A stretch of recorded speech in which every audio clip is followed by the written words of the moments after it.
ओम शांति। आज 27 जून 2024 की साकार मधुर महावाक्य है।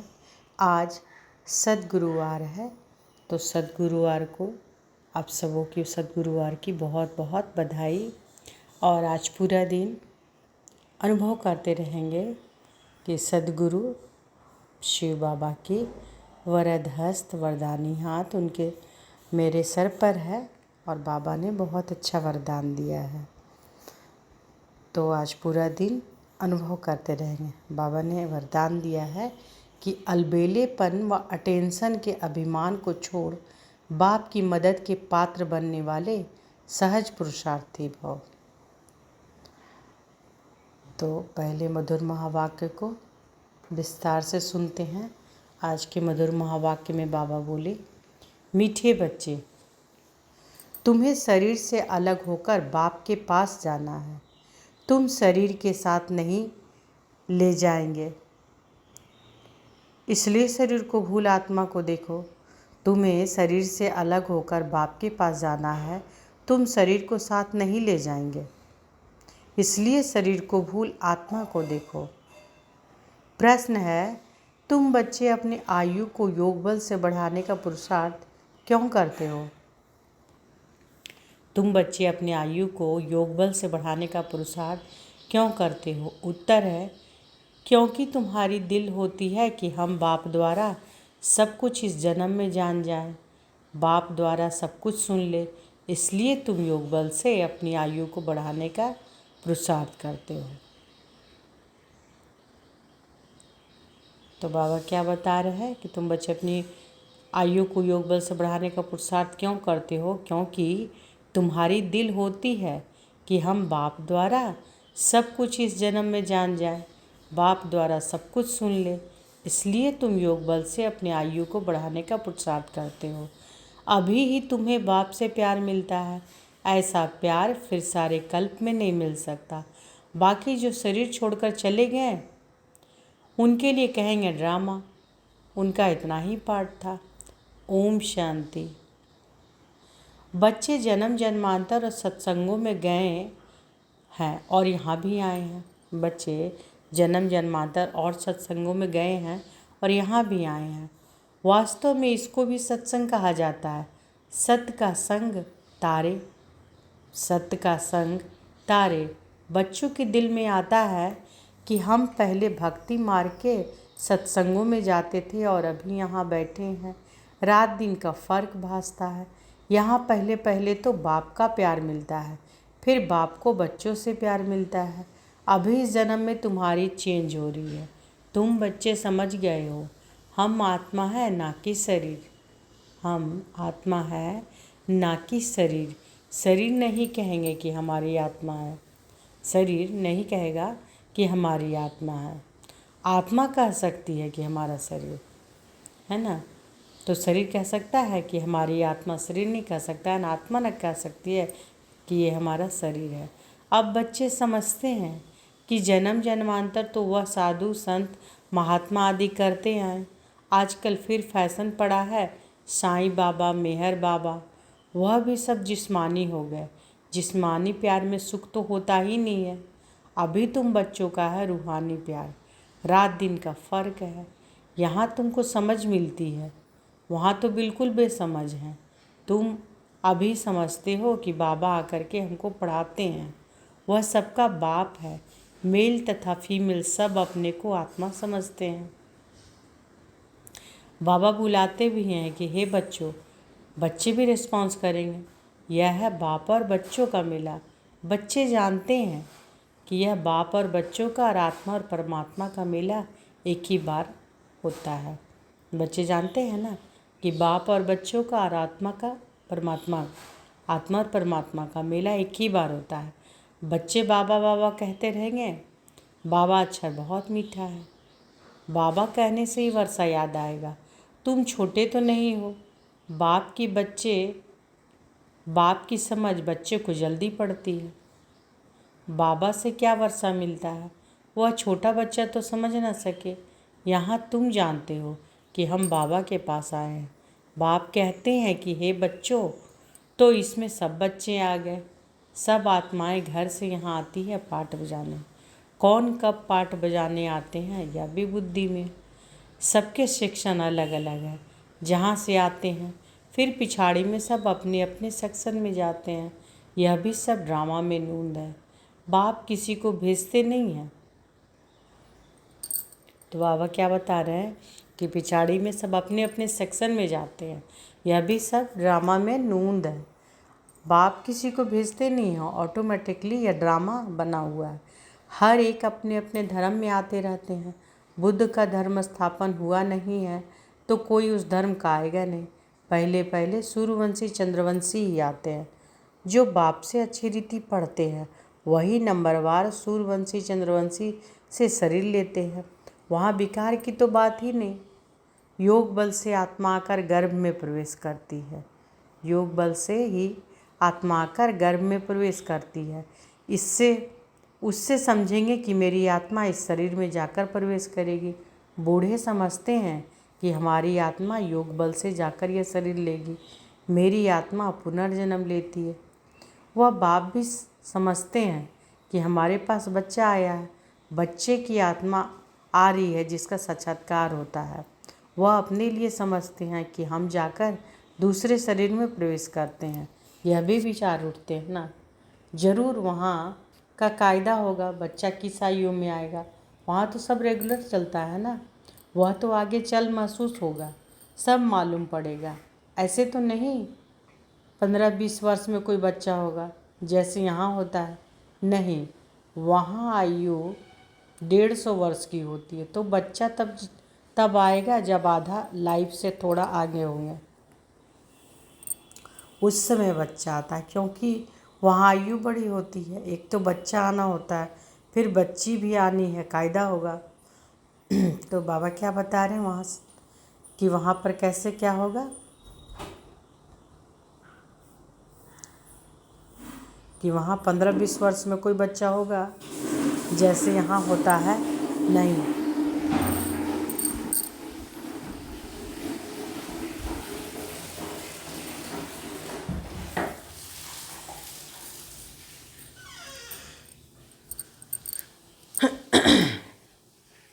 जैसे यहाँ 15-20 वर्ष में बच्चे होते हैं वहाँ ऐसा नहीं होगा, है ना।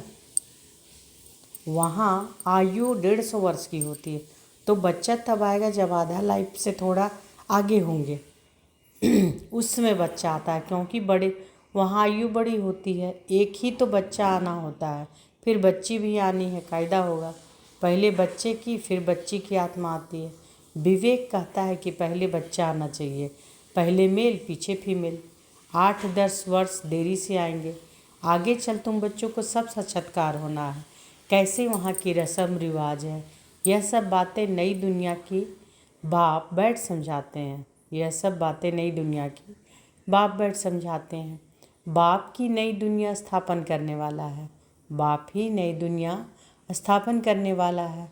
रस्म रिवाज भी जरूर सुनाते जाएंगे, आगे चल बहुत सुनाएंगे और तब साक्षात्कार होते रहेंगे। बच्चे कैसे पैदा होंगे कोई नई बात नहीं। तुम तो ऐसी जगह जाते हो जहाँ कल्प कल्प जाना ही पड़ता है। बैकुंठ तो अब नज़दीक आ गया है, अब तो बिल्कुल नज़दीक ही आकर पहुँचे हो। हर एक बात तुमको नज़दीक देखने आएगी। जितना तुम ज्ञान योग में मजबूत होते जाएंगे, अनेक बार तुमने पाठ बजाया है, अभी तुमको समझ मिलती है। जो ही तुम साथ ले जाएंगे, वहाँ की क्या रस्म रिवाज होगी सब जान जाएंगे। शुरू में तुमको सब साक्षात्कार हुए थे, उस समय तो अजुन तुम अल्फ वे पढ़ते थे, फिर लास्ट में भी जरूर तुमको साक्षात्कार होने चाहिए। सो बाप बैठ सुनाते हैं। वह सब देखने की चाहना तुमको यहाँ होगी। समझेंगे कहाँ शरीर न छूट जाए, सब कुछ देख कर जाएं। इसमें आगे बढ़ाने के लिए चाहिए योग बल। जो बाप से सब कुछ सुने, सब कुछ देखे। जो पहले से गए उनका चिंतन नहीं करना चाहिए। वह तो ड्रामा का पार्ट है, तकदीर में नहीं था ज़्यादा बाप से लव लेना। क्योंकि जितना जितना तुम सर्विसेबल बनते हो तो बाप का बहुत बहुत प्यारे लगते हो। तो बाबा क्या कह रहे हैं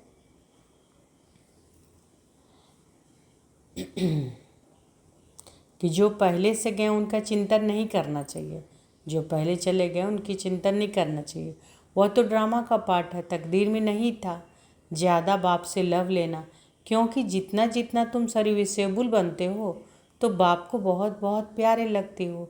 जितना सर्विस करते हो, जितना बाप को याद करते हो, वह याद जमती रहेगी, तुमको बहुत मज़ा आएगा। अभी तुम बनते हो ईश्वरीय संतान। बाप कहते हैं कि तुम आत्माएं हमारे पास थी ना, भक्ति मार्ग में मुक्ति के लिए बहुत परिश्रम करते हैं, जीवन मुक्ति को तो जानते नहीं। यह बहुत लवली ज्ञान है, बहुत लव रहता है। बाप बाप भी, टीचर भी है। बाप क्या है? बाप भी हैं, टीचर भी हैं, सदगुरु भी हैं। सच्चा सच्चा सुप्रीम बाबा है, सच्चा सच्चा सुप्रीम बाबा है, जो हमको 21 जन्मों के लिए सुखधाम में ले जाते हैं। आत्मा ही दुखी होती है, दुख सुख आत्मा ही महसूस करती है। कहा भी जाता है पाप आत्मा पुण्य आत्मा। अभी बाप आए हैं हमको सभी दुखों से छुड़ाने। अभी तुम बच्चों को बेहद में जाना है, सब सुखी हो जाएंगे, सारी दुनिया ही सुखी हो जाएगी। ड्रामा में पार्ट है, तुमको भी उनको भी तुम समझ गए हो। ड्रामा में पार्ट है, उनको भी तुम समझ गए हो। तुम कितना खुशी में रहते हो। बाबा आया है हमको स्वर्ग में ले चलने लिए, हम सब आत्माओं को स्वर्ग में ले जाएंगे। बाप धैर्य देते हैं। मीठे मीठे बच्चों, बाबा क्या धैर्य देते हैं? मीठे मीठे बच्चों, मैं तुमको सब दुखों से दूर करने आया हूँ। तो ऐसे बाप से कितना प्यार होना चाहिए। सभी संबंधों ने तुमको दुख दिया है, यह है ही दुखदाई संतान। तुम दुखी होते दुख की ही बातें सुनते आए। अब बाप सब बातें समझा रहे हैं, अनेक बार समझाया है और चक्रवर्ती राजा बनाया है। तो जो बाप हमको ऐसा स्वर्ग का मालिक बनाते हैं, उन पर कितना प्यार होना चाहिए। एक बाप को ही तुम याद करते हो, सिवाय बाप के और कोई से संबंध नहीं। आत्मा को ही समझाया जाता है। हम सुप्रीम बाप के बच्चे हैं। अब जैसे हमको रास्ता मिला है, फिर औरों को भी सुख का रास्ता बताना है। तुमको सिर्फ आधा कल्प के लिए ही नहीं, पौना कल्प के लिए सुख मिलता है। तुम पर भी कई कुर्बान जाते हैं, क्योंकि तुम बाप का संदेश बताकर सब दुख दूर कर देते हो। तो बाबा क्या बोल रहे हैं कि तुमको सिर्फ आधा कल्प के लिए नहीं, पौना कल्प के लिए सुख मिलता है, और तुम पर भी कई कुर्बान हो जाते हैं, क्योंकि तुम बाप का संदेश बताकर सब दुख दूर कर देते हो। तुम समझते हो कि इन्हें भी, ब्रह्मा को भी यह नॉलेज सुप्रीम बाप से मिलती है। यह फिर हमको पैगाम देते हैं, हम फिर औरों को पैगाम देंगे। बाप का परिचय देते समय बच्चों को जगाते रहते हैं अज्ञान नींद से। भक्ति को अज्ञान कहा जाता है। ज्ञान और भक्ति अलग अलग है, अलग अलग है। ज्ञान सागर बाप अब तुम बच्चों को ज्ञान सिखला रहे हैं। तुम्हारे दिल में आता है कि बाबा हर 5000 वर्ष बाद आकर हमें जगाते हैं। हमारा जो दीवा है उसमें घृत बाकी थोड़ा जाकर रहा है, इसलिए अब फिर ज्ञान घृत डाल दीप जलाते हैं। तो बाबा क्या बोल रहे हैं कि तुम्हारे दिल में आता है कि बाबा हर 5000 वर्ष बाद आकर हमें जगाते हैं। हमारा जो दीवा है उसमें घृत बाकी थोड़ा जाकर रहा है, मतलब थोड़ा सा बचा हुआ है, इसलिए अब फिर ज्ञान घृत डाल दीप जगाते हैं, ज्ञान घृत डालते हैं। जब बाप को याद करते हैं तो आत्मा में किस चीज़ का घृत डालते हैं? ज्ञान का घृत डालते हैं। जब बाप को याद करते हैं तो आत्मा रूपी दीप प्रज्वलित होती है। आत्मा रूपी जो दीप है वो प्रज्वलित होती है। उसमें घी क्या चीज़ का डालते हैं? ज्ञान रूपी घृत। आत्मा में जो कट चढ़ी हुई है वह उतरेगी बाप की याद से। इसमें ही माया की लड़ाई चलती है। माया घड़ी घड़ी भुला देती है और कट उतारने के बजाय चढ़ती जाती है। तो बाबा क्या बोल रहे हैं? बाबा कहते हैं कि बाबा हर 5000 वर्ष बाद आकर हमें जगाते हैं। हमारे में जो दीवा है उसमें घृत बाकी थोड़ा सा जाकर रहा है, थोड़ा सा रह गया है, इसलिए अब फिर ज्ञान घृत डाल दीप जगाते हैं। जब बाप को याद करते हैं तो आत्मा रूपी दीप जो है, आत्मा रूपी जो दीप है प्रज्वलित होता है। आत्मा में जो कट चढ़ी हुई वो उतरेगी बाप की याद से। इसमें ही माया की लड़ाई चलती है। तो आत्मा रूपी दीप में ज्ञान रूपी घी बाबा आकर डालते हैं और बाबा की याद से ही जो कट चढ़ी हुई है वह याद से ही उतरेगी और माया से लड़ाई चलती है। बाबा बता रहे हैं माया घड़ी घड़ी भुला देती है और कट उतरने के बजाय चढ़ती जाती है। बल्कि जितना उतरी थी उससे भी जास्ती चढ़ जाती है। बाप कहते हैं बच्चे मुझे याद करो तो कट उतर जाएगी, इसमें मेहनत है, शरीर की कशिश नहीं हो, देही अभिमानी बनो। हम आत्मा हैं, बाबा के पास शरीर सहित तो जा नहीं सकेंगे, शरीर से अलग होकर ही जाना है। आत्मा को देखने से कट उतरेगी, शरीर को देखने से कट चढ़ती है, कभी चढ़ती कभी उतरती, यह चलता रहता है, कभी नीचे कभी ऊपर, बड़ा नाजुक रास्ता है। यह होते होते पिछाड़ी में कर्मातीत अवस्था को पाते हैं। मुख्य हर बातें में आंखें ही धोखा देती है, इसलिए शरीर को ना देखो। हमारी बुद्धि शांति धाम सुखधाम में लटकी हुई है और दैवी गुण भी धारण करने हैं। भोजन भी शुद्ध खाना है, देवताओं का पवित्र भोजन है। वैष्णव अक्षर विष्णु से निकला है। देवता कभी गंदी चीज़ थोड़े ही खाते होंगे। विष्णु का मंदिर है जिसको नर नारायण भी कहते हैं। अब लक्ष्मी नारायण तो शाकाहारी ठहरे, उनको 4 भुजा होनी चाहिए, उनको 4 भुजा होनी नहीं चाहिए। बाबा कह रहे हैं कि अब लक्ष्मी नारायण तो शाकाहारी ठहरे, उनको 4 भुजा होनी नहीं चाहिए, परंतु भक्ति मार्ग में उनको भी 4 भुजा दी है। इसको कहा जाता है बेहद का ज्ञान। समझते नहीं है कि 4 भुजा वाला कोई मनुष्य तो हो नहीं सकता। सतयुग में 2 भुजा वाले होते हैं। ब्रह्मा को भी 2 भुजाएं हैं। ब्रह्मा की बेटी सरस्वती, उनको फिर मिलाकर 4 भुजा दी है। अब सरस्वती कोई ब्रह्मा की स्त्री नहीं है, यह तो प्रजापिता ब्रह्मा की बेटी है। जितने बच्चे अडॉप्ट होते जाते हैं उतनी उनकी भुजाएं बढ़ती जाती है। तो समझे बाबा क्या बोल रहे हैं कि जितने बच्चे अडॉप्ट होते जाते हैं उतनी उनकी भुजाएं बढ़ती जाती है। ब्रह्मा की ही 108 भुजाएं कहते हैं, विष्णु व शंकर की नहीं कहेंगे। ब्रह्मा की भुजाएं बहुत है। भक्ति मार्ग में तो कुछ समझ नहीं। बाप आकर बच्चों को समझाते हैं।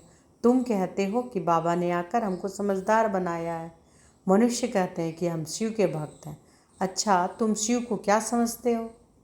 अभी तुम समझते हो शिव बाबा सब आत्माओं का बाप है, इसलिए उनकी पूजा करते हैं। मुख्य बात बाप कहते हैं मामेकम याद करो। तुमने बुलाया भी है कि हे पतित पावन, आकर हमको पावन बनाओ। सभी पुकारते ही रहते हैं पतित पावन सीताराम, यह भी गाते रहते थे।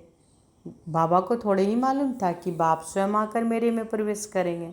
कितना वंडर है, क्या कभी ख्याल में भी नहीं था। तो ब्रह्मा बाबा को पता था नहीं ना, पता था कि बाबा स्वयं आकर उनमें प्रवेश करेंगे। कितना वंडर है, कभी ख्याल में भी नहीं था। पहले तो आश्चर्य खाते थे कि क्या होता है, मैं किसको देखता हूँ। तो बैठे बैठे उनको कशिश होती है, यह क्या होता है। शिव बाबा कशिश करते थे, सामने बैठो तो ध्यान में चले जाते थे। आश्चर्य में पड़ गए, यह क्या है। इन बातों को समझने के लिए फिर एकांत चाहिए। तब बैराग आने लगे, कहाँ जाऊँ, अच्छा बनारस जाता हूँ। यह उनकी कशिश थी।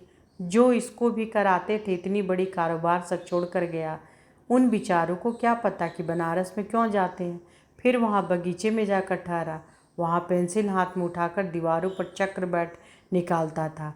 बाबा क्या कराते थे कुछ पता नहीं पड़ता था। रात को नींद आ जाती थी, समझता था कहाँ उड़ गया हूँ, फिर नीचे आ जाता था, कुछ पता नहीं क्या हो रहा है। शुरू में कितने साक्षात्कार होते थे। बच्चियाँ बैठे बैठे ध्यान में चली जाती थी। तुमने बहुत कुछ देखा है, तुम कहेंगे जो तो हमने देखा सो तुमने नहीं देखा। फिर पिछाड़ी में भी बाबा बहुत साक्षात्कार कराएंगे, क्योंकि नज़दीक होते जाएंगे।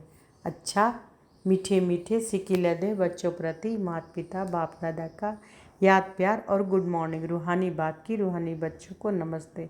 हम सब रूहानी बच्चों की रूहानी माता पिता बाप दादा को याद प्यार गुड मॉर्निंग और नमस्ते नमस्ते नमस्ते। शुक्रिया बाबा, शुक्रिया। धारणा के लिए मुख्य सार पहला है, बाप का संदेश सुनाकर सबके दुख दूर करने हैं, सबको सुख का रास्ता बताना है हदों से निकलकर बेहद में जाना है।